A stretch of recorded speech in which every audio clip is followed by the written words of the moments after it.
en Juan 17, en Juan 17, vamos un momento a estar meditando en ella a la continuación, ¿no? Para que todos sean uno. Esta oración, como dije, se caracteriza justamente por esta intimidad, por esta interacción que hay entre Jesús, nuestro Señor Jesucristo y el Padre Celestial, y sobre todo esa interacción tanto vertical como horizontal.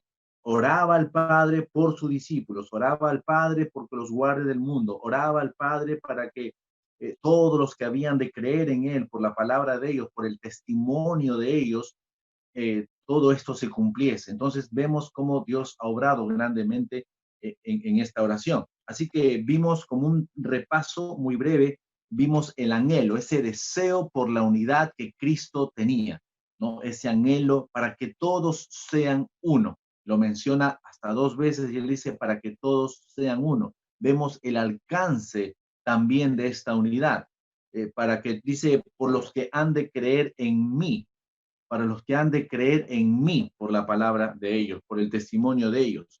El fundamento justamente de esto se trata, o la raíz de la unidad, ¿no? Es justamente la palabra de ellos, como dice el apóstol Juan, perdón, y dice la oración de Cristo, justamente en esta oración de Cristo, él aseguraba que el ministerio de los apóstoles tendría éxito y sobre todo que la evangelización iba a prevalecer, como hasta el día de hoy. Si usted se da cuenta, hermano, siempre hay alguien que viene a los pies de Cristo. Y este es el resultado justamente por la palabra predicada, por el testimonio que hasta el día de hoy permanece. Entonces, la petición de Jesús, hermanos, garantiza el establecimiento y la unidad de la iglesia. Y gracias a Dios, ¿cuántos de nosotros hemos oído el mensaje, la palabra de Dios en algún lugar? ¿No es cierto? Sea en nuestra iglesia o sea en algún otro lugar, pero vinimos a conocer a Cristo. Hemos venido a conocer a Cristo gracias a Dios por la predicación de la palabra, por el testimonio que hasta ahora permanece de la palabra de Dios. Vimos también asimismo el modelo de esa unidad, dice, como tú, oh Padre, en mí y yo en ti. Ese es el perfecto modelo que tenemos, hermanos. Como hijos de Dios, tenemos ese modelo en Cristo Jesús, en Dios mismo, ellos siempre trabajando, eh, por decirlo de alguna manera, en equipo, en unidad. Y eso es lo que debe caracterizar también a la iglesia. A cada creyente nos debe caracterizar eh, este modelo de unidad. Así que hoy continuamos, hermanos, hoy continuamos y por favor, si usted está tomando nota, vamos ahora a ver la meta. ¿Cuál es la meta de esta unidad? ¿Cuál es la meta de esta unidad? Entonces, en el versículo 23, Juan 17, 23, uno puede ver ahí, dice, yo en ellos, vamos a leer el verso 23, dice, yo en ellos y tú en mí, dice el Señor, para que sean perfectos en unidad. En otras palabras, hermanos, Jesús, él no quiere una unidad superficial, él no quiere una unidad aparente, una unidad muy efímera. Al contrario, el deseo de él en esta oración, él dice claramente, yo en ellos, ¿no es cierto? En nosotros y tú en mí, para que sean perfectos en unidad. Por lo tanto, hermano, esta es la meta que todo cristiano, que usted y yo debemos desear. ¿Cuál? Ser perfectos en unidad. ¿Qué significa esta meta? ¿Qué significa ser perfectos en unidad? Lo que significa ser perfectos en unidad, hermanos, se está hablando de su consumación, de plenitud, de ser unidos totalmente. Por eso usted y yo, hermano, por eso usted y yo, cada creyente, cada cristiano, debe buscar la excelencia en la unidad. Eso es lo que usted y yo debemos buscar cada día. Ahora, ¿a qué se debía la marcada preocupación de Jesús de que los suyos alcanzaran la plenitud de la unidad? Bueno, lo que pasaba en su tiempo, en aquellos tiempos cuando Cristo estaba hablando estas palabras, la gente tenía diferentes opiniones de su persona. Cuando uno observa en Mateo capítulo 16, del versículo 13 al 16, podemos buscarlo rápidamente, usted lo puede hallar, y nos dice en Mateo capítulo 16, por favor, retrocedamos unos libros nada más, y nos dice así, Mateo capítulo 16, del 13 al 16, dice, viniendo Jesús a la región de Cesarea de Filipo, preguntó a sus discípulos diciendo, ¿quién dicen los hombres que es el Hijo del Hombre?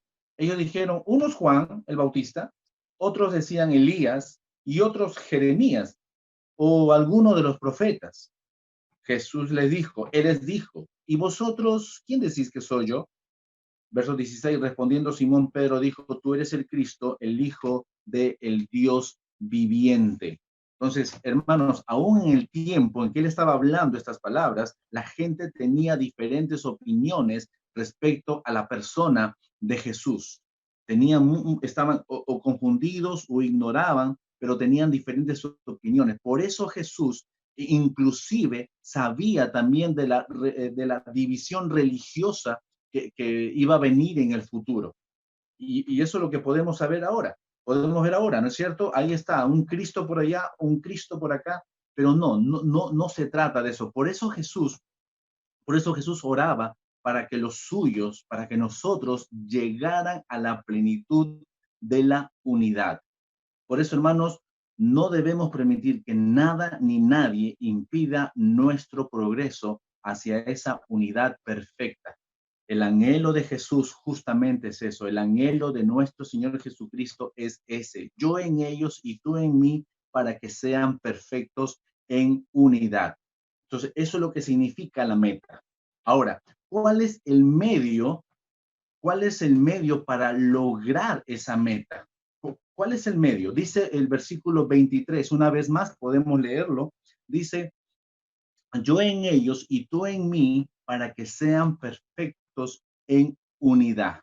Hermanos, llegar, llegar a la clase de unidad que Jesús está pidiendo aquí, no se alcanza por sí solo. ¿Cuál es el ingrediente, hermano, esencial? Es que Cristo esté en nuestro corazón. Dice, yo en ellos.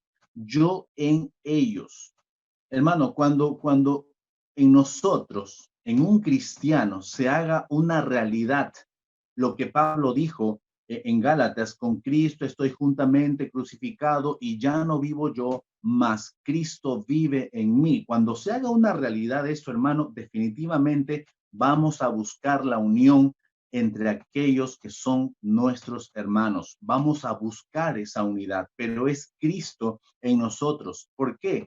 Porque Cristo, hermano, en nuestro corazón nos va a impulsar a hacerlo.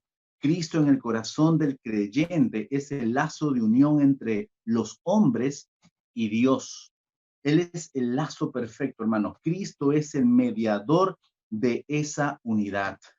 Él es el mediador. Cristo hace posible lo que cualquiera puede considerar imposible, hermano. En otras palabras, la presencia, hermano, en los creyentes del Espíritu Santo y del Hijo es el único vínculo perfecto de unión, haciendo una unidad viviente. Si usted observa, por favor, y quiero acá que usted pueda hacer de repente una pequeña gráfica, pero si usted observa aquí lo que acabamos de leer en el versículo 23, dice así de Juan, y yo en ellos y tú en mí. Estas palabras, hermanos, yo en ellos y tú en mí, ahí está, gracias. Por favor, si puedes sombrearlo, muchas gracias. Yo en ellos y tú en mí, hermano, ¿qué es lo que muestran? Muestran precisamente, hermanos, qué clase de unidad estamos hablando, qué clase de unidad es y qué tan necesaria también es. La unión de los creyentes con Cristo, hermano, se ve en la frase yo en ellos. En la primera parte, la que está sombreada, dice yo en ellos. Y la unión, hermano, la unión de los creyentes por medio de Cristo se ve en la otra frase, tú en mí, tú en mí, como si dijera, ¿no? Algo así, parafraseando, de manera que por medio de mí, tú estés en ellos. Y de esta unión vertical entre Cristo y su Padre, hermano, trae como consecuencia la unión horizontal entre los mismos creyentes. ¿Para qué? Para que sean perfectos en unidad. Tal como termina el versículo 23, dice, o como dice la segunda parte del versículo 23. Entonces, hermanos, la unidad cristiana, hermano, no es algo dinámico, no es algo estático. No, la unidad cristiana, hermano, definitivamente hay siempre una tensión constante. Dios en Cristo, Cristo en nosotros, y de esa manera logramos la unidad, tanto vertical como horizontalmente. Usted y yo guardamos esa unidad debido a esta oración de nuestro Señor Jesucristo. Y ahí está, es la meta de la unidad, el hecho de ser perfectamente unidos, perfectamente en unidad. El siguiente punto, hemos visto la meta de la unidad. Ahora vamos a ver cuál es el propósito de la unidad. Vamos a ver cuál es el propósito de la unidad. Dice en el versículo 23 una vez más, yo en ellos, y vamos a poner en la diapositiva, por favor, hermana Carla. Ahí está. Yo en ellos y tú en mí, para que sean perfectos en unidad. A partir de ahí, por favor, para que el mundo conozca que tú me enviaste y que los has amado a ellos como también a mí me has amado. Vamos a dejarlo sombreado ahí, muchas gracias. Entonces, ¿cuál es el propósito de la unidad? Estos propósitos, un comentarista, un teólogo le llamó que son propósitos evangelísticos. Son propósitos evangelísticos, perdón. ¿Cuál es el primer propósito entonces? Dice la primera frase, dice, para que el mundo conozca que tú me enviaste. Para que el mundo conozca que tú me enviaste. Es decir, hermano, que la unidad tenía como propósito, ¿cuál? Convencer al mundo que Dios había enviado a Jesucristo, que Jesús es la auténtica y autorizada voz de Dios, que Cristo es el camino, la verdad y la vida. Esta palabra, conozca, que está aquí en el versículo 23, y ustedes la están viendo ahí, corresponde a crea en el versículo 21. Hermano, para que el mundo conozca o para que el mundo crea que tú me enviaste. Entonces, Jesús, hermano, nuestro Señor, él sabía la influencia y el poder que tenía la unidad. Creo que muchos de nosotros hemos escuchado esta frase que dice, la unión hace la fuerza. Pero como usted sabe, hermano, el ser humano suele fallar, suele claudicar, desanimarse, pero de la unidad que Cristo estaba convencido, hermano, esta sí tenía una influencia grande, tenía un poder grande y Cristo estaba convencido de esa unidad para que el mundo conozca que tú o crea que tú me enviaste. Alguien dijo una vez, la unidad de la unidad de la iglesia es evangelismo en silencio. Quisiera que usted un ratito medite, quisiera que usted un ratito mastique esta frase, hermano. La unidad de la iglesia es evangelismo en silencio. Logra masticar esta idea, hermano. Por eso que Cristo tenía esa convicción de que la unidad era muy, muy importante. Hermano, esto hace reconocer al mundo que Jesús es la imagen misma de Dios en la tierra. ¿Por qué? Porque solo Dios puede hacer posible, hermano, que dos personas que en el mundo pudieran no tener nada en común y que posiblemente pudieran ser hasta enemigas, en Cristo están perfectamente unidas. Hermano, convencer al mundo de que Dios había enviado a Jesús indicaba producir un efecto tal que eh, que los llevara a aceptar el propósito redentor de la venida de Cristo. ¿Y cuál era? Dice la Biblia en Lucas 19:10, buscar y salvar a lo que se había perdido. Hermano, la unidad causa impacto. Este era el propósito de la unidad. Dice claramente, para que el mundo conozca que tú me enviaste. Una de las razones, hermanos, por qué la iglesia no crece a veces y se ve muy tristemente en algunas, hermanos, y cada vez hay más personas que no creen en el beneficio de la iglesia, es porque en lugar de unidad, ¿qué cosa observan? División. Hermano, Dios nos libre de esto, hermano, en nuestra iglesia. Dios nos libre de sembrar división. Y podemos enumerar muchas razones de causar división, sea el chisme, sea el pecado, sean malos entendidos, cosas no resueltas, pueden causar división. Dios nos libre de ello, hermanos. Ahora, he escuchado a muchas personas que dicen, creo en Cristo, pero no en la iglesia. ¿Saben por qué dicen eso, hermano? Precisamente por esto, porque no logramos el propósito de la unidad. Queremos convencer al mundo que Cristo fue enviado por Dios, pero ¿qué es lo primero que ve en la iglesia? División, chisme, todas esas cosas que son motivo suficiente para desunir una iglesia. Una vez más, hermano, Dios nos libre de ese momento.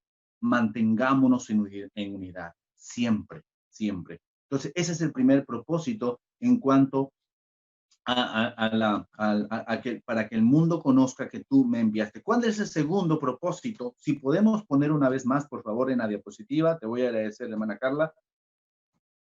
Dice en el versículo 23, una vez más, dice, yo en ellos y tú en mí, para que sean perfectos en unidad, para que el mundo conozca que tú me enviaste y hay una conjunción ahí, hay una conjunción y, como si dijéramos, para que el mundo conozca que los has amado a ellos como también a mí me has amado.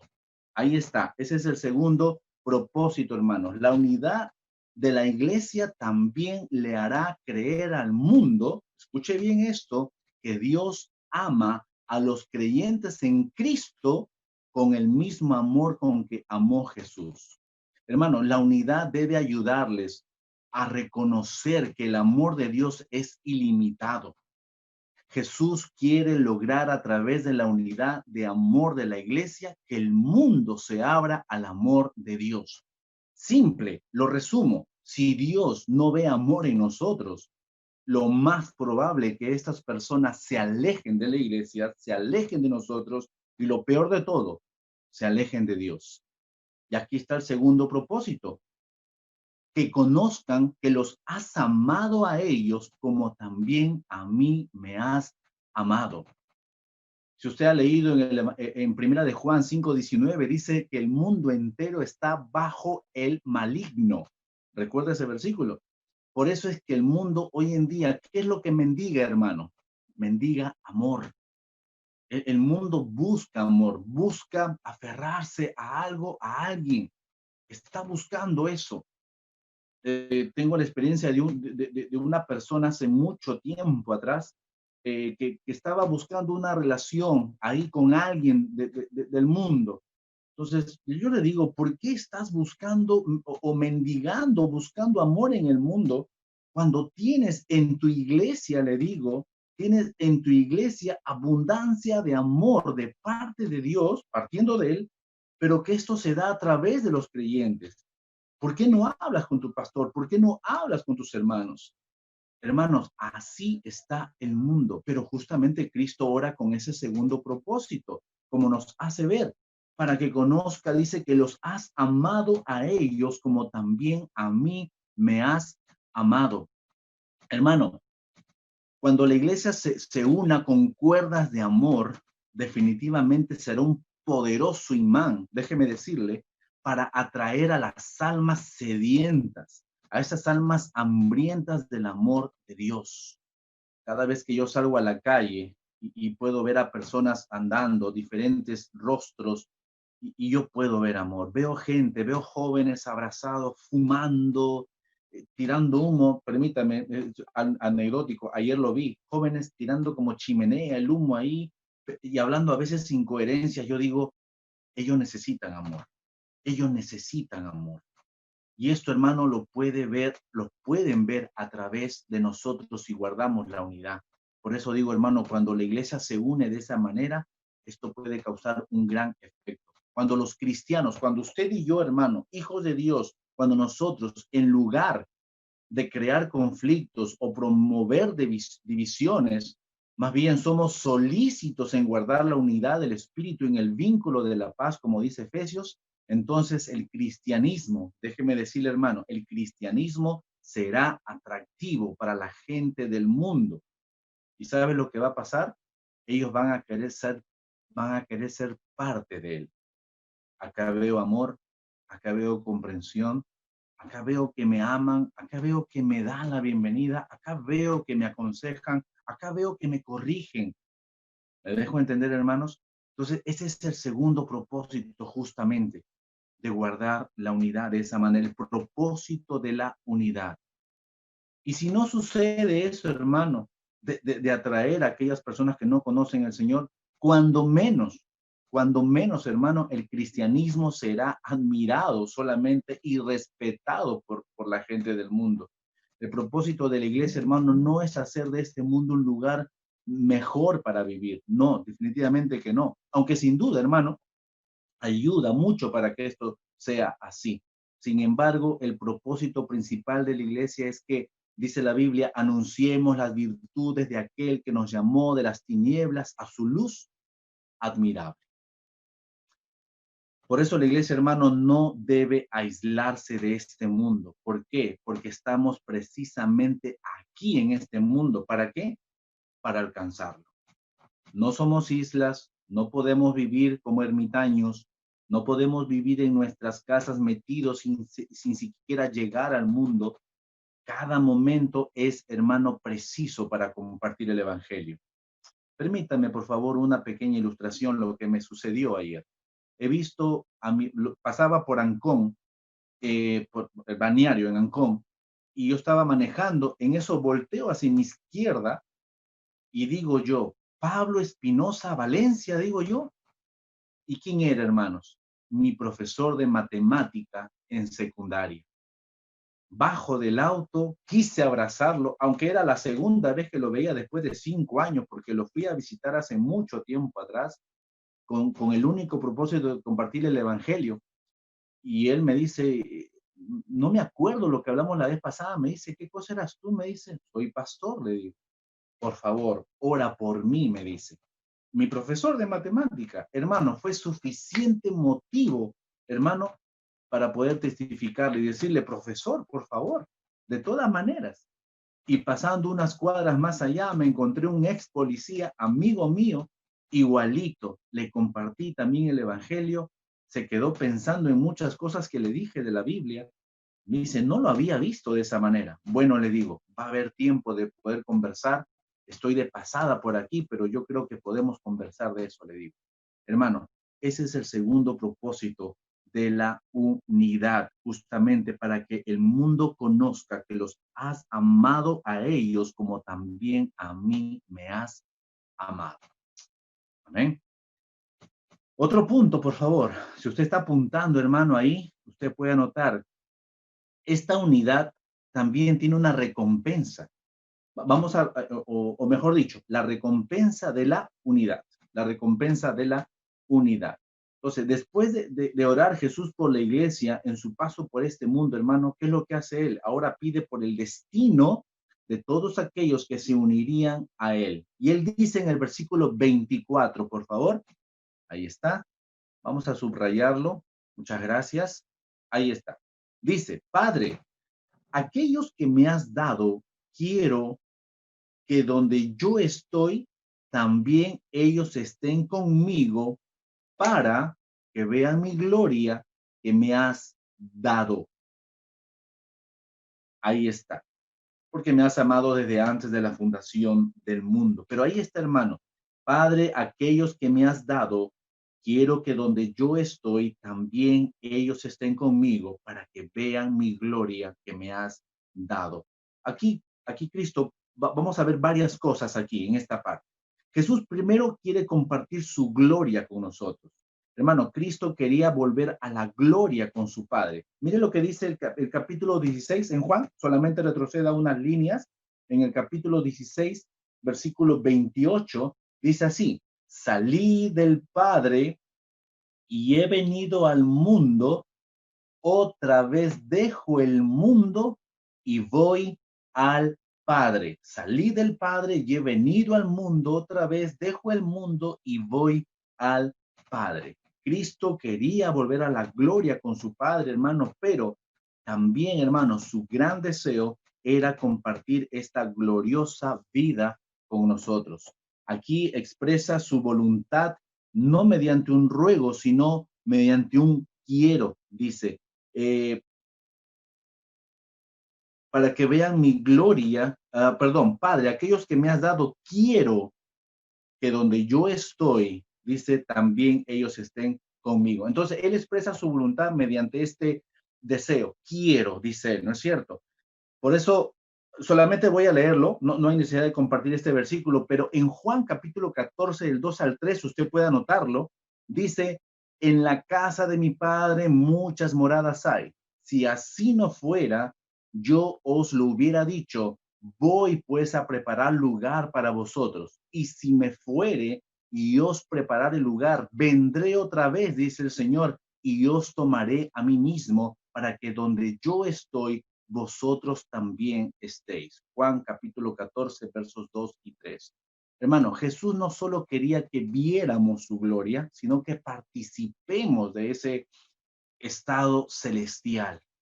No solamente quería que la viéramos, sino que participemos de eso, hermano. Esta gloria no depende de la creación del mundo, sino que es desde antes de la fundación del mundo. Por eso dice claramente el versículo al final, para que vea mi gloria que me has dado, porque me has amado desde antes de la fundación del mundo. Hermano, un momento de reflexión. Este mundo, hermano, déjame decirle, este mundo no es nuestro hogar, como no lo fue tampoco de Cristo. ¿A qué me refiero, hermanos? El mundo mayormente, la persona que no conoce a Dios, se aferra, se agarra fuertemente de este mundo y todo lo que le puede ofrecer. Es lamentablemente, hermano, es lamentable esto. Se aferra de tal manera a todo lo que este mundo le ofrece, se agarra muy fuertemente de esto, piensa que aquí quedará todo. Ahora, déjeme decirle que a veces el cristiano, a veces también, hermano, pasa por esta etapa. ¿Qué pasa? Su fe no es fortalecida, su confianza en el Señor no ha madurado, pero hermano, claramente Jesús no quiere compartir su gloria con nosotros. Por eso digo, hermano, que este mundo donde estamos ahorita no es nuestro hogar. Como dice Pedro, estamos viviendo en una tierra extranjera por un poco de tiempo, hermano. Vamos a decirlo así, espero que esté bien aplicado esto. Somos inquilinos aquí, inquilinos, ya está, así nomás, ¿no? Somos inquilinos. Pero hermano, somos aves de paso, o como Pedro dice, somos peregrinos y extranjeros. Somos peregrinos y extranjeros, hermano. Vamos de pasada, sabiendo que vamos a nuestra patria celestial. ¿Ah? De eso debemos estar muy convencidos, hermanos. Hebreos capítulo 11, 13 y 14 nos habla de eso, de nuestra patria celestial. Aparte de que Cristo quiere compartir su gloria con nosotros, Él también quiere llevarnos al cielo. Oh, es obvio, Él quiere llevarnos al cielo. Todo el auxilio que Jesús nos da cuando estamos pasando por momentos de aflicción, de prueba, de tribulación, hermano, en esta vida, son solo temporales. Esto lo vamos a pasar. Esto va a terminar. ¿Por qué? Porque Jesús quiere llevarnos a ese cielo que Él ya ha preparado, a ese cielo que Él ya ha dejado todo listo para recibirnos. Jesús, hermano, de acuerdo a la Biblia, Jesús es el esposo amante que vendrá por su iglesia. Viene por ti y viene por mí, hermano, hermana. Jesús viene por nosotros porque quiere que su amada esposa esté bajo su cuidado y su protección. Lea usted Efesios capítulo 5 en casa. Cristo cuida de esa manera a su iglesia.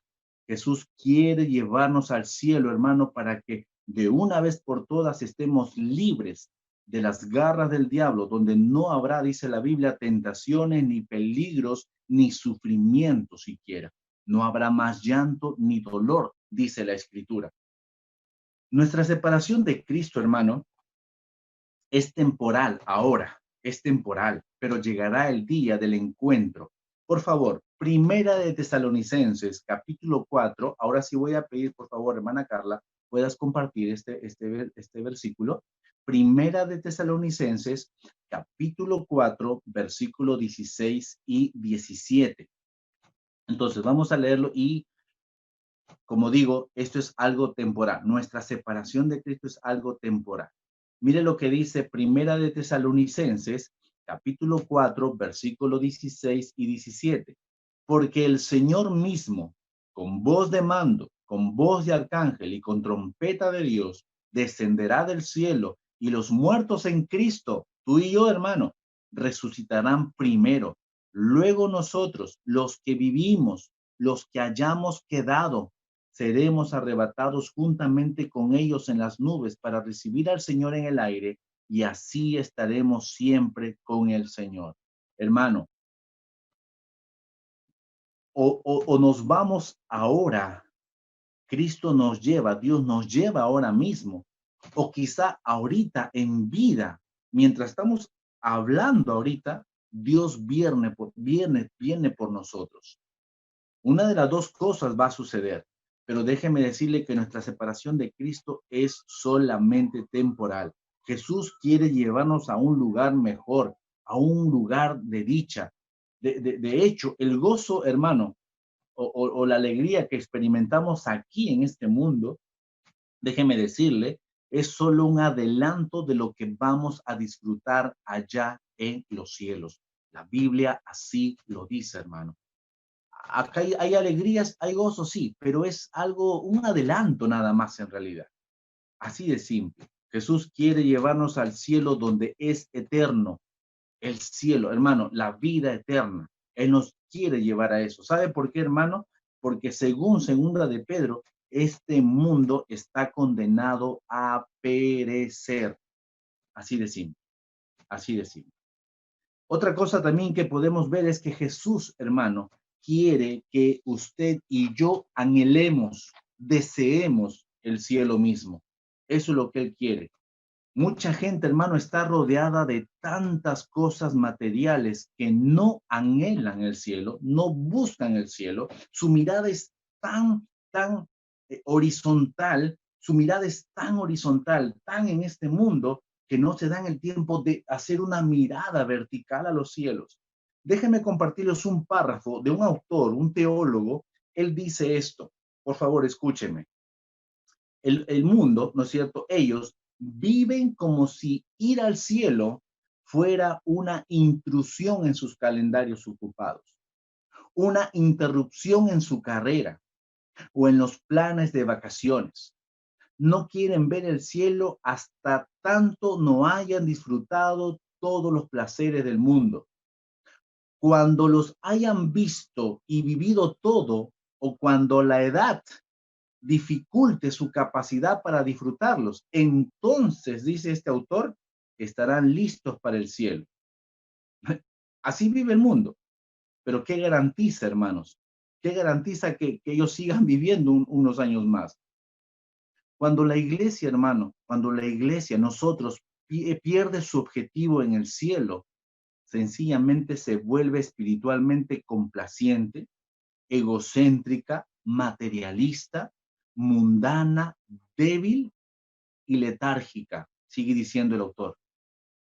Los placeres y comodidades del mundo presente consumen gran parte de su tiempo y energía.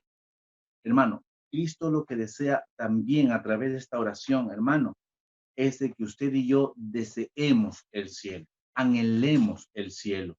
Es por eso que Pablo, y voy terminando con esto, es por eso que Pablo nos amonesta, nos exhorta en Colosenses capítulo 3, versículos del 1 al 4. Mire esta exhortación. Colosenses capítulo 3, versículos del 1 al 4.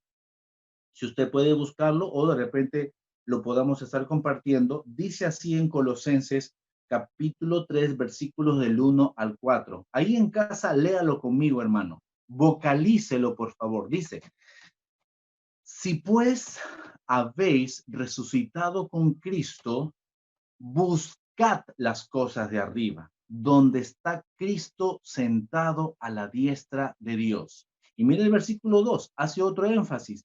Poned la mira en las cosas de arriba, no en las de la tierra. Y da la razón, hermano. ¿Qué razón? Dice ahí, porque habéis muerto y vuestra vida está escondida con Cristo en Dios. ¿Qué tal seguridad, hermano? Esta es una seguridad. Sigue diciendo, cuando Cristo, que es vuestra vida, cuando Cristo, vuestra vida, se manifieste, entonces vosotros también seréis manifestados con Él en gloria. Yo quisiera que ustedes me dieran un amén, pero no, ahí nomás en casa. Pero hermanos, nada ni nadie nos debe distraer de nuestro porvenir celestial. Nada ni nadie, hermano. La eternidad junto a Cristo es lo que nos aguarda. Vamos a pasar pruebas, diferentes pruebas de muchos colores, dice Pedro. Sí, diversas pruebas, pero son momentáneas. Tengo por cierto, dice mi tocayo Pablo, el apóstol, dice, tengo por cierto que las aflicciones de este tiempo no se comparan en nada a la gloria venidera que en nosotros ha de manifestarse. Qué hermoso, hermano. Por lo tanto, hermano, nada nos debe distraer de esta eternidad que nos espera junto a Cristo. ¿Cuándo se realizará esta promesa, hermano? Solo sabemos que cuando Cristo venga. ¿Y cuándo viene Cristo? Nadie lo sabe. Así de sencillo. Pero usted y yo debemos anhelar, hermano, ese día.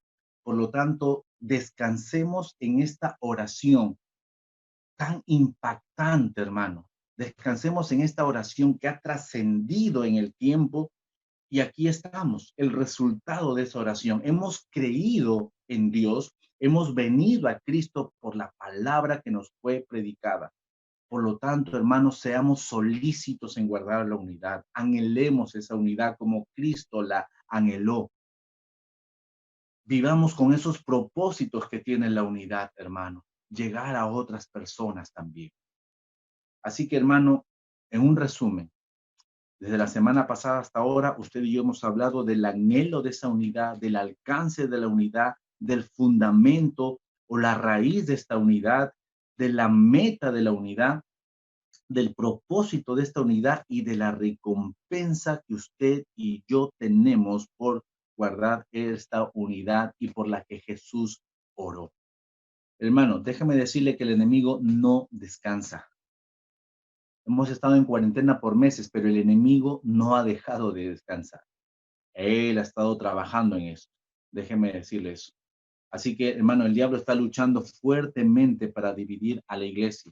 Si usted se da un tiempo, hermano, puede revisar, puede pedir a alguien que le hable de iglesias en Estados Unidos o hasta en el mismo Europa también, hermano, se están dividiendo, están cambiando de doctrina, se están dividiendo entre ellos mismos. Algunos creen que la salvación se pierde, otros que no, otros que somos predestinados, otros que no. O sea, otros están abandonando su fe, hermano. Es triste decirlo. Pastores, grandes hombres de Dios a través de la historia, están dejando su fe. ¿Qué está pasando?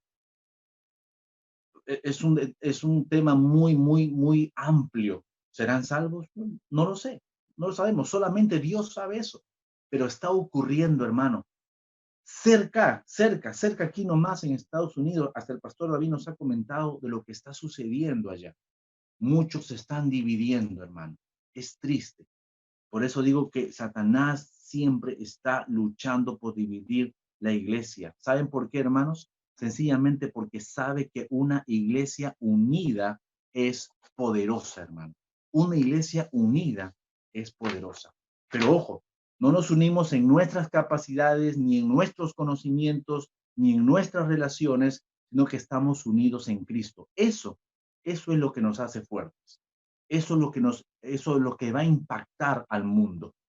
Eso es lo que va a impactar al mundo. Hermano, ni usted ni yo debemos ser cómplices con el enemigo en este plan que tiene. Al contrario, hermano, cada cristiano debe contribuir a unir y no a dividir. Así que, hermano, debemos estar dispuestos a renunciar a todo aquello que obstaculice, que interrumpa nuestra unidad. ¿Saben por qué, hermano? La crítica divide, sin embargo, la tolerancia une. La mentira divide, pero la verdad une. Así que, hermano, que nos ayude Dios a hacer lo que debemos ser. Y que esta oración, hermano, no solamente haya sido de Cristo Jesús nuestro Señor, sino que nosotros también oremos por aquellas personas que van a creer y que van a seguir creyendo en el Evangelio. Por lo tanto, para que todos sean uno, para que todos sean uno. Que Dios bendiga su palabra en esta mañana, hermanos. Amén. Vamos a orar un momento. Oramos. Padre bendito, te damos gracias en esta mañana, Señor. Cuán impactante, cuán poderosa fue y es esta oración de Jesucristo, nuestro Señor. Vemos las consecuencias ahora, vemos los resultados ahora, vemos cómo ha redundado, Señor, ahora en nosotros. Estamos aquí a través de este medio, Señor, y seguimos unidos, porque ese fue el anhelo de Jesús. Estamos aquí, Señor, cumpliendo con los propósitos de esa unidad. Gracias por aquella recompensa también que nos ofrece esta unidad, Señor. Pero, Padre amado, ayúdenos a ver con sus ojos la necesidad de este mundo, porque Cristo claramente, Señor, también oraba por aquellos que iban a creer en Él por la palabra nuestra, por el testimonio de su palabra, Señor. Amado Dios, bendiga a la iglesia de Mayorazgo. Gracias por esta iglesia. Bendígala, Señor, prospérela. Gracias por las pruebas que estemos atravesando, sea en salud, sea en economía. Señor, sea lo que sea, sabemos de que esto será efímero. Esto es pasajero, Señor. Nos aguarda la eternidad. En el nombre de Jesús pedimos y agradecemos este tiempo. Amén y amén.